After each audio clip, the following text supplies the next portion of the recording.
ذنب کے بارے میں اللہ حضر جلال نے گناہ کے بارے میں خطیئہ کا لفظ بھی استعمال کیا اور اس کا نتیجہ بھی بیان کیا. قالوا يا أبانا استغفر لنا ذنوبنا إنا كنا خاطئين. یوسف کے بیٹوں کو جب سمجھ آئی سگا بھائی، ساتھ کھیلنے والا، ماں باپ کا خون، ہمارا خون، حسد کی بیماری آئی جس کے نتیجے میں کنویں میں گرا دیا، کس طرح اس کا حال کیا ہوگا. اللہ نے جب اسے تخت پہ بٹھا دیا، جب سمجھ آ گئی کہ ہم نے یہ گناہ کیا ہے، تو پھر باپ سے گزارش کی. کیا گزارش کی؟ اللہ سے ہمارے گناہ کی معافی آپ بھی مانگے. ہم اقرار کرتے ہیں کہ ہم سے یہ خطیئہ، یہ گناہ ہوا ہے. حالانکہ اس سے پہلے وہ کہہ رہے تھے یہ اکیلے بنیامین نے چوری نہیں کی، اس سے پہلے اس کے بھائی نے بھی چوری کی تھی. اور یوسف دیکھ رہے تھے، سن رہے تھے. کس کمال کا اللہ تعالیٰ نے یوسف کو دل دیا، کتنا بڑا پہاڑ تھا وہ دل، کہ اس نے برداشت کیسے کیا، اس قدر مضبوطی. فَلَمْ يُبْدِهَا لَهُمْ فَأَسَرَّهَا يُوسُفُ فِي نَفْسِهِ. دل میں سوچ رہے تھے مجھے کہہ رہے ہیں، لیکن اظہار بھی نہیں کیا کہ کیا کہہ رہے ہو. صرف اتنا پوچھا ہے هل علمتم ما فعلتم بيوسف. فعل اور عمل میں فرق ہے. عمل کہتے ہیں قصدن کرنے سے، فعل کہتے ہیں قصد سے اور بغیر قصد سے جو ہو جائے اس کو فعل کہتے ہیں. یہاں عمل کا لفظ بھی نہیں بولا. فَأَسَرَّهَا يُوسُفُ فِي نَفْسِهِ، دل میں بھی چھپایا. ان سے صرف اتنا پوچھا. شاید آپ کو پتہ نہیں چلا ہوگا، آپ کو یاد ہے آپ نے یوسف کے ساتھ کیا کیا. فٹ ان کو خیال آیا یہ کہانی تو یا ہم جانتے تھے یا تو ہمارا مالک جانتا ہے، اس کو کیسے پتہ چلا. فٹ سے سوال کرتے ہیں اِنَّكَ لَأَنْتَ یوسف، آپ کہیں یوسف تو نہیں ہیں. پھر بھی وہاں فوراً جلادوں کو حکم نہیں دیا کہ ان کو لٹاؤ اور لاؤ کوڑا، ان کو سمجھ آ جائے کہ انہوں نے میرے ساتھ کیا کیا ہے. کیا جواب دیا؟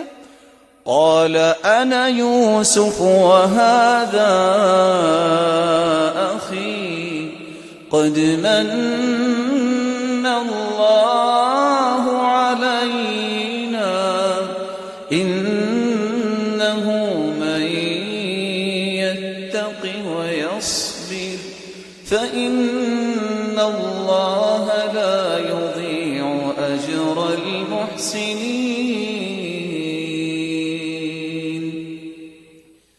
جی ہاں میں یوسف ہوں اور یہ بنیامین میرا بھائی ہے. ساتھ کیا کہا؟ اللہ کا احسان ہوا ہے کہ نقصان نہیں ہوا، میں بھی بچ گیا ہوں، آپ بھی بچ گئے. آپ پہ بھی اللہ کا عذاب بھی نازل ہوا اور میں بھی کنویں سے باہر آ گیا ہوں. اور ساتھ یہ بھی بتاؤں کہ یہ انعام اللہ نے کیسے کیا ہے. جب بندے کے اندر تقوی آ جاتا ہے، جب اس کے اندر صبر کی ہمت آ جاتی ہے، پھر اللہ اسے کبھی بھی دنیا میں ضائع نہیں ہونے دیتا. پھر اللہ خود اس کی نگرانی کرتے ہیں، پھر اللہ اس کے خود بہانے بنواتے ہیں. خواب آئی اللہ کی طرف سے آئی، پیاس لگی گزرنے والوں کو. کس طرح عزیز مصر اس سے پہلے تو خواہش نہیں اس نے کی اور اس نے کہا کہ چلو اس کو اپنے گھر میں رکھ لیتے ہیں. یہاں ایک اور راز چھپا ہوا بھی سمجھیے. کچھ لوگ پریشان ہو جاتے ہیں، بس جی میرے قریبی جو ہے نا رشتہ دار اور فلاں، انہوں نے تو یہ کر دیا وہ کر دیا. یہ دنیا میں ہوتا ہی ایسے ہے. بھائی کہتے تھے اقتلوا یوسف. کون تھے؟ بھائی. اور جو بیگانی عورت اور مرد ہے وہ کیا کہہ رہے ہیں؟ اکرمی مثواہ، اس کو عزت کی جگہ پہ رکھے. الاقارب العقارب، قریبی بس اوقات بچھو بن جاتے ہیں، لیکن کبھی بھی آپ اپنی انسانیت کو، نیکی کو نہ چھوڑیے. اللہ ذو جلال ایک موقع لائیں گے کہ ان بچھو بنے ہوں کے ڈنگ بھی نکلیں گے اور وہ تمہارے تابع دار بن جائیں گے. صرف کچھ وقت انتظار کرنا پڑے گا اور اس وقت اعتماد بھی اللہ پہ کیجئے گا. 11 بھائی لے کے نکلے تھے یوسف کو، کہتے تھے اِنَّا لَهُ لَحَافِظُونَ، ابا جان اس کی ہم حفاظت کریں گے، 11 کے 11 اپنے بات پہ پکے نہیں رہے، حفاظت نہیں کر سکے۔ ایک طرف اللہ ذوالجلال کے پیغمبر نے کہا تھا واللہ خیر حافظا، اچھا بیٹو لے جاؤ لیکن حفاظت میرا رب کرے گا۔ ایک طرف 11 بیٹے گبرو جوان ہیں، کڑیل جوان، وہ حفاظت نہیں کر سکے، ایک طرف وہ یقین ہے نبی کے سینے میں جس نے کہا واللہ خیر حافظا، میرا رب جو ہے جس کی حفاظت کرتا ہے اسے کچھ نہیں ہوتا۔ یہ یقین پیدا کیجیے۔